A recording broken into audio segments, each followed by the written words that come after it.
稍微高阶，因为它是3次方去了。我们一般来讲就是2次或顶多到4次方，因为4次方是平方的平方，那还好。那现在3方很特别，那这边呢特别的话就应该有一些特别的一个概念，但这个概念也还好，因为这个概念是最重要的基本概念，画起来。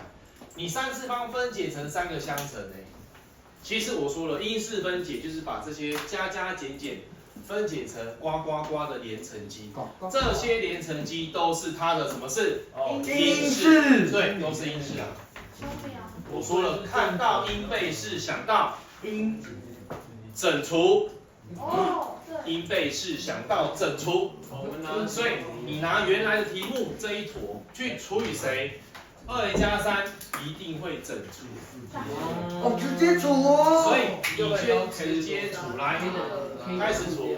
这边呢，12、16、负7 k 除以23，来，放多少？6、6、12、6、38，来相减。负2、负7，来放负1，然后负2、负3。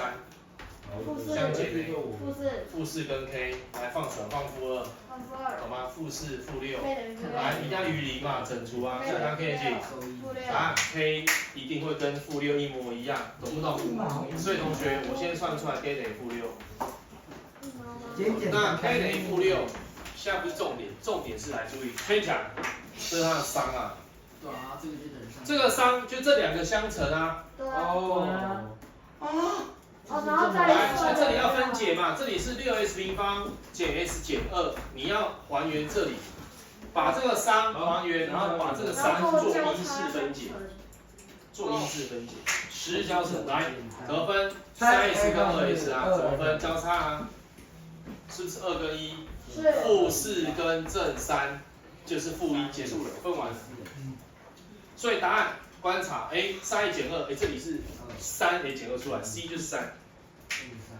C 是3 3a 减2啊，然后呢2a 加1出来了，这2跟1 ，A 等于2 ，B 等于1，所以答案这题是什么？ 1等于负1吧。